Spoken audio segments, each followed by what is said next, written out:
Jadi mulailah dari malam ini mendisiplinkan kerohanian, tidak mencari aib orang. Maka di dalam maksurat kita, istighfar itu didetailkan pada diri sendiri, bukan pada orang lain. Maka berdoalah, ini doa, ya Allah tutuplah aib saudaraku dari pandanganku. Coba doa begitu setiap hari. Tutuplah aib saudaraku, apalagi guruku, dari pandanganku. Sempat doa gitu enggak? Maka saya kalau ada ustadz yang bahkan dia nyerang saya sebelum-sebelumnya, kita dengarkan dia lagi kena musibah, kena aib, kena tuduh, saya nggak mau nonton, Pak. Sama sekali nggak mau tonton. Kita skip. Maka kita doakan, ya Allah kuatkan dia. Nggak enak aib dibuka, itu nggak enak.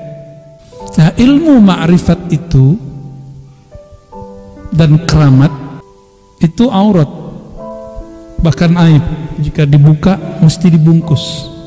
Kita punya aurat nggak, Pak? Mau nggak auratnya dikeluarin? Mesti dibungkus. Maka kajian ma'rifat mesti dibungkus dengan dalil, baru boleh ditaruh di luar. Ya. Dan sejauh ini kita sedang selalu berusaha untuk itu. Jika ada yang kurang tepat, silakan kasih tahu. Ya. Nanti mana yang kurang tepatnya kita benerin. Kecuali antumnya yang kurang tepat memahami. Ya. Itu lain cerita itu, ya. Nah, ada orang nggak paham satu bab, lalu ada orang lain buka, dianggap, itu kajian tinggi, jangan dibuka. Nanti umat keblinger. Dan keblinger dia, umat enggak kecanduan, ya enggak? Antum itu nggak mampu baca kitab, nggak apa-apa, tapi jangan sampai ruhnya ketinggalan.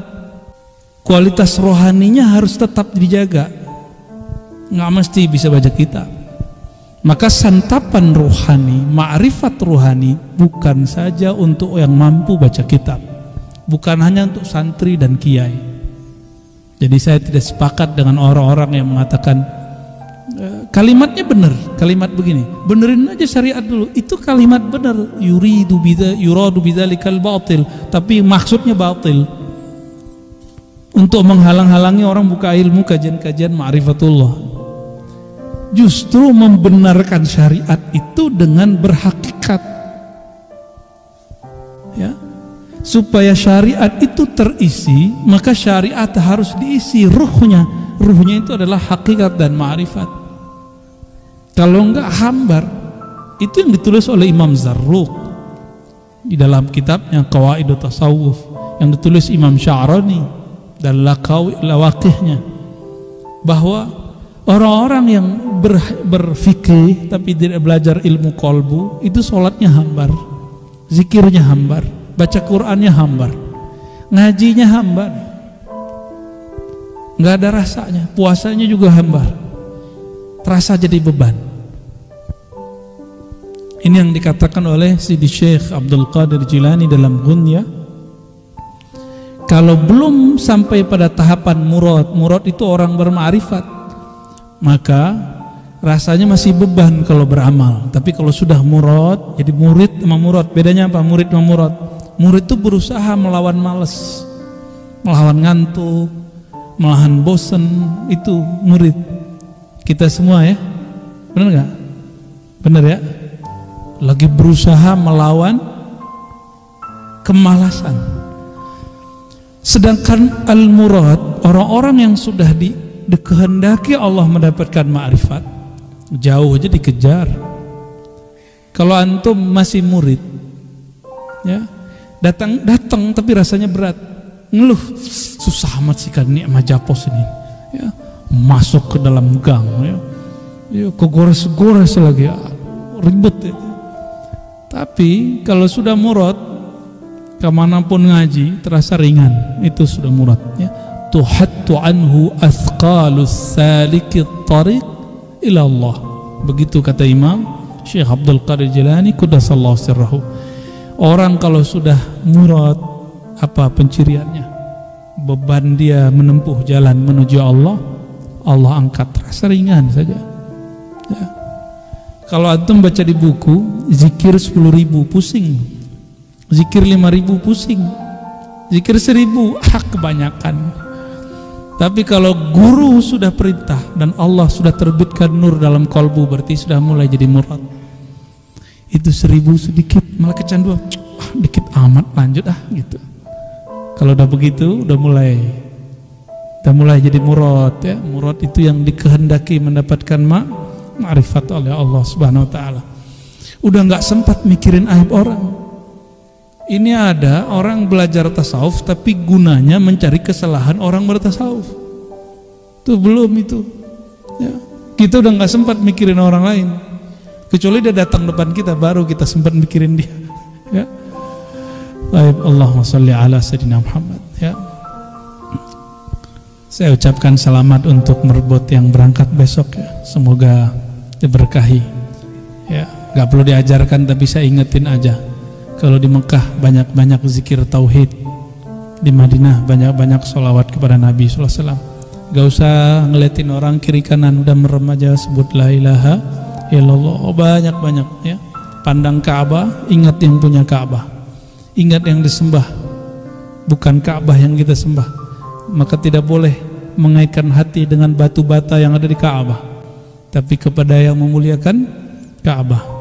Ya, sampai di Madinah kita nggak nyembah kubur, kita mencintai orang yang dikubur di situ, Sayyidina Muhammad sallallahu alaihi wasallam. Tolong dibedakan cinta dengan menyembah. Ya, orang cinta berkorban. Ya, cinta itu ya nyebut-nyebut, nangis-nangis, haru. Tapi kalau orang nggak cinta ya halu. Ya. Jadi yang halu itu orang nggak cinta. Dan orang-orang nggak cinta menuduh orang lain halu, sedangkan dia tidak. Ya, suka-suka dialah ya. Man dalla ala khairin kafa'ilihi. Siapa yang menunjukkan, memfasilitasi kepada kebaikan, maka dia sama seperti pelakunya. Nah, jadi siapa saja yang membantu orang berangkat haji, umroh, bisa ibadah, bisa berdakwah, bisa ngimamin, itu pahala. Yang berangkat, yang azan siapa nih? Yang muazin, yang imam, buat yang bersih-bersih semua segala macam. Insyaallah kita dapat pahala memberangkatkannya dan keberkahan dari amalannya. Ya, amin ya rabbal alamin. Itulah rezeki. Rezeki itu bukan sebanyak gaji. Rezeki itu tergantung pemberian Allah yang Maha memberi rezeki. Ya. Man dalla ala khairin kafa'ilihi. Jadi bapak-bapak jangan kalah. Ya, bulan depan bapak-bapak yang patungan ya. Ya, masa kalah sama ibu-ibu? Itu karena ibu-ibunya rajin ngaji, bapaknya sok sibuk bekerja ya. Sok sibuk, tar keburu meninggal. Al-haqqu laisa bimahjubin. Hikmah yang berikut. Ini temanya sudah lain, tentang kenapa sulit berzikir itu. Yang sulit itu Allah yang terhijab atau kita yang terhijab? Allah yang terhalang atau kita yang terhalang? Allah yang sulit atau kita yang sulit? Maka dijawab oleh Allah Subhanahu wa taala, oleh Imam Athaillah Skandari dengan kalimat al-haqqu laisa bimahjubin. Allah al-haq, yang maha hak. Al-haq itu digunakan dengan kata hijab, itu menunjukkan al-haq itu yang maha real. Dulu di Pakistan ada seorang filosof namanya Muhammad Iqbal. Ya, bukunya bagus sekali, Islamic Thought, berbicara tentang bagaimana mereformasi pemikiran Islam di zaman Islam sedang runtuh. Silakan dicari bukunya. Ya.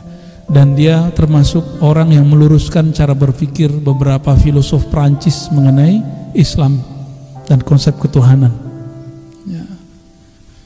Muhammad Iqbal itu menyebut Allah al-haq, lalu beliau mengerti, oh inilah alasan kenapa dulu Al-Hallaj mengatakan anal haq. Anal haq itu bukan aku Tuhan, tapi kata Al-Hallaj, aku sekarang menjadi real, benar-benar real, hakiki, bahwa aku seorang hamba yang hina, hanya Allah yang betul-betul ada. Itu makna dari Muhammad Iqbal ya. Wa innamal mahjub anta anin nazari ilaih. Yang terhijab itu bukanlah Allah, karena Allah tidak mungkin terhijab. Apa arti hijab? Penghalang. Apakah mungkin Allah dihalangi oleh sesuatu? Wujud Allah itu bukan benda, bukan juga benda itu jisim.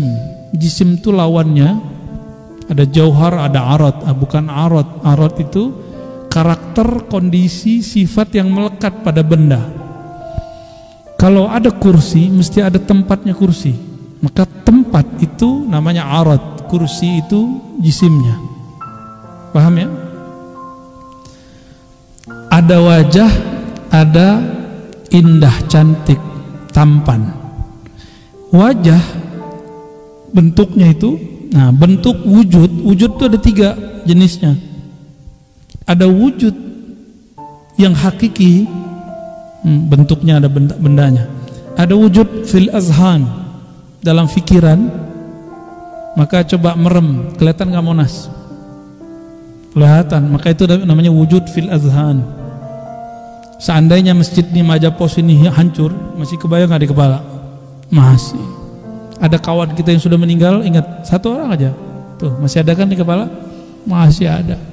Namanya wujud fil azhan, yang membagi ini Imam Ghazali. Ya, ada wujud fil a'yan, realitas. Yang ketiga, wujud fil lisan, wujud dalam bentuk ungkapan nama. Maka setiap wujud ada namanya. Setiap yang ada mesti ada namanya. Nah, Allah itu wujudnya bukan wujud benda, maka dia tidak mempunyai karakter tempat, tidak perlu ada arah. Jadi yang meyakini Allah ini berarah atas, bawah, kiri, kanan, dia terjebak menjisimkan Allah, membendakan Allah, dan itu pantangan aulia-aulia Allah Subhanahu wa ta'ala. Lalu bagaimana dengan hadis perempuan yang mengatakan fis sama, Tuhan di langit? Itu mesti ditakwil ya. Atau dikembalikan ke makna hakiki dari kata sama. Sama itu sumuh, suatu yang tinggi. Allah itu maha tinggi. Orang Arab kalau ngomong fis sama berarti suatu yang maha tinggi.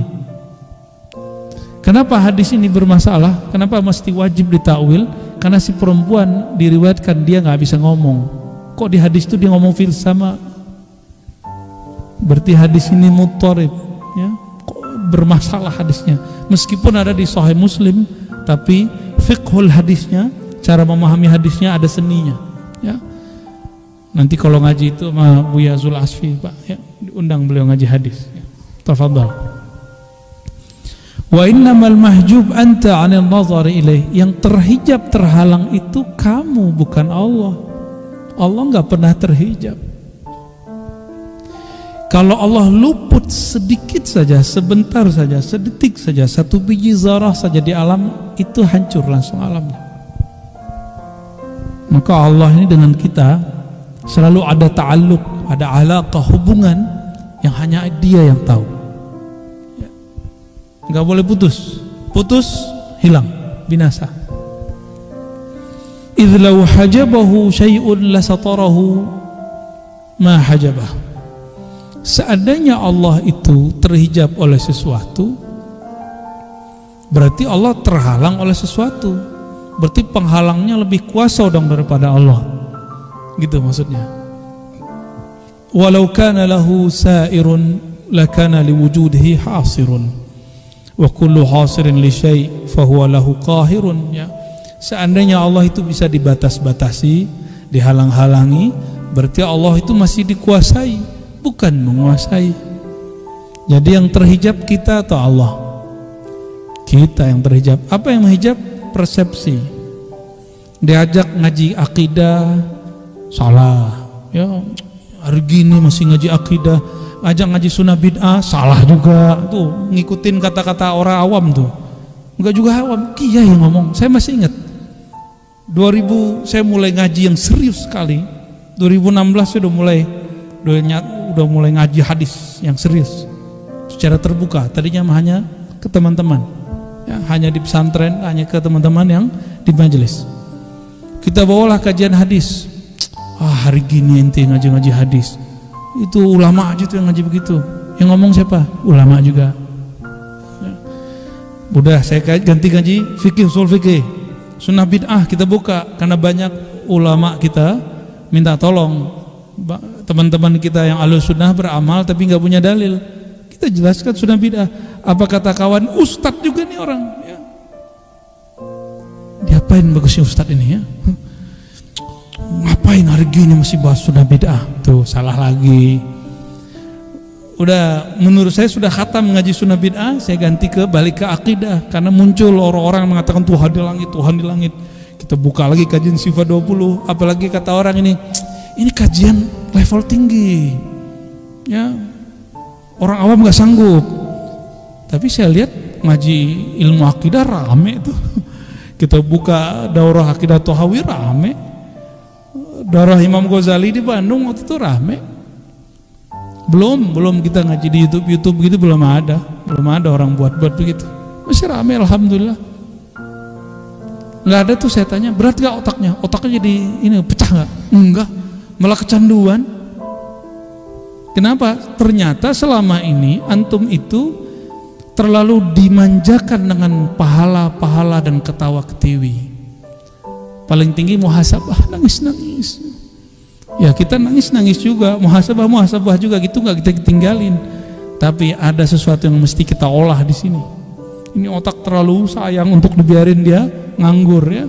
Jangan dianggurin nih otak. Adakah orang lahir jadi orang alim? Ada nggak? Nggak ada. Orang lahir la ya'rif syai'an, nggak tahu apa-apa. Maka kita memilih apa ketika hidup. Itu yang disebut ikhtiar. Jadi kesempatan saya dan antum semua sama untuk mengetahui suatu bab. Jadi jangan sulit, enggak. Tergantung. Ilmu itu aurat, jika tidak dibungkus baru jadi masalah. Kan selalu kita bungkus dengan dalil akli, dalil nakli, selalu. Dalil akli dengan qiyas, analog. Dalil nakli kita sebutkan Qur'annya, sunnahnya, kalam ulamanya. Dulu kalau ngaji hikam tuh santri-santri ngomong ini, lu ngaji hikam mau jadi wali. Itu saya ngomong ustad loh. Dan tidak sedikit ada kiai yang ngomong ngaji hikam ente gila nanti. Oh ternyata ini ustad, nggak tahu ustad bidang apa dia nggak tahu kalau ada orang ngaji hikam tambah waras. Yang gila itu bukan hikam, ilmu hikmah, ilmu kanuragan. Banyak yang asik di alam itu. Mereka sebenarnya nggak gila, mereka cuma asik di alam itu, udah campur-campur sama alam ini. Akhirnya udah begini, nggak bisa membedain antara alam zahir dengan alam batin. Maka lebih enak jadi orang biasa ya. Ngelihat yang zahir-zahir, lalu asik dengan yang ada dalam diri. Kenapa asik dengan diri itu lebih baik? Karena orang yang memahami dirinya akan memahami Tuhannya. Orang yang paham dirinya akan paham tentang Allah Subhanahu wa ta'ala. Ya nggak usah jauh-jauh. Hikmah yang ketiga, bagaimana caranya supaya wusul? Nah ini gampang. Mau wusul nggak? Ada kesadaran bertuhan, itu namanya wusul. Sampai kepada kesadaran bertuhan, itulah wusul ilallah. Sampai kepada Allah Subhanahu wa ta'ala. Bismillahirrahmanirrahim. Qala ukhruj min awsafi bashariyatik an kulli wasfin munaqidin li'ubudiyatik.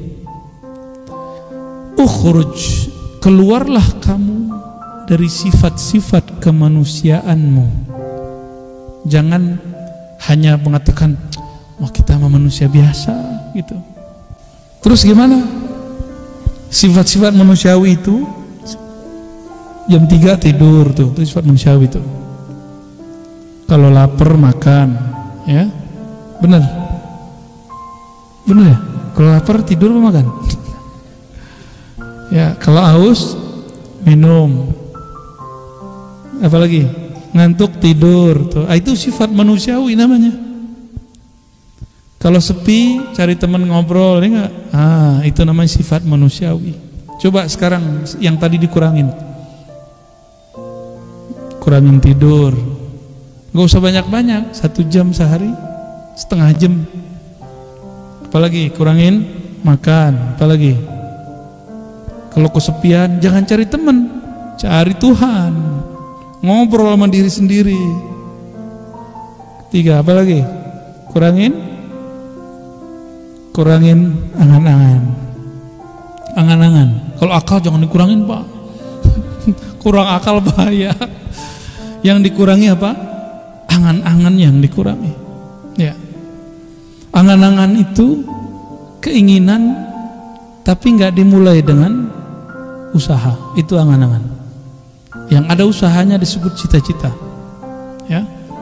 Ukhruj min awsafi basyariyati, itu baru pada bab ubudiyah. Sekarang pada bab nafsiyah. Kalau diejek orang, aslinya tersinggung nggak? Nah, antum sekarang bisa nggak tersinggung? Itu namanya basyariyah, keluar dari sifat basyariyah. Kalau lagi ada majelis, nggak dikatakan yang terhormat fulan, nggak disebut namanya, gimana? Antum nyaman biasa aja, berarti sudah mulai hilang, sudah mulai keluar. Ya, dibully orang merasa terhina nggak? Coba nggak merasa terhina, bisa nggak? Yang penting kan kita suka berteori dari dulu. Yang penting mah di sisi Allah. Coba ente dibully, kuat nggak? Ya, ngomong doang ya. Coba rasain masa-masa itu. Oke. Orang biasanya kalau lagi panik, sakit lalu dia panik. Ada orang miskin, kamu datang si anu, datang si anu. Mau dokter, mau dukun, datang. Nah, kepanikan itu bagian dari basyariyah. Itu mesti dikurangi. Panik. Kalau disenggol orang gimana? Dibel. Kita lagi asik-asik dibel orang. Terus ngomongnya apa? Belagu loh, yang belagu kan kita. Ya. Tersinggungan itu, emosi ini bagian dari basyariyah. Ya, basyariyah. Makanya kalimatnya, kalau ingin engkau merasakan kesadaran bertuhan, pertama yang harus dicoba adalah keluar dari karakter orang biasa, gitu. Karena itulah yang menghijab kita. Kulli wasfin munaqidin li'ubudiyatik. Nah, lebih spesifik lagi, keluarlah dari semua sifat yang membatalkan kehambaanmu kepada Allah. Itu dia. Itu lebih spesifik. Sifat-sifat kehambaan. Hamba itu hina apa mulia? Hamba itu patuh atau pembangkang? Ya. Hamba itu percaya atau berkhianat? Amanah atau berkhianat? Pasti dia amanah. Itu hamba, ya. Nah, berarti keluar, ini yang disebut takhalli. Sering kita dengar istilah takhalli. Kayak dulu dari zaman Zaidun Amzar sudah ngomongin takhalli gitu ya. Ya, coba prakteknya. Masa ada majelis 20 tahun ngaji kitab Ihya Ulumuddin tapi nggak mengajarkan talqin zikir sama sekali? Itu aneh bagi saya. Bagi saya itu aneh. Kalau nggak bisa mentalkin, kirim dia untuk ditalkin oleh mursyid siapa. Gitu kita punya prinsip. Awal-awal dulu saya buka Ihya sama Hikam, kita kalau mau talqin walaupun udah dapat ijazah, saya kirim ke orang. Jadi kita ini nggak usah kemudian menghandle semua, pusing kita. Ya. Akhirnya kasihan beberapa murid dari mudanya dia ngaji zikir tapi nggak pernah praktek talqin zikir. Itu menyedihkan. Ya, saya udah ketemu beberapa majelis begitu. Ya, kita sarankan kepada para kiai nggak usah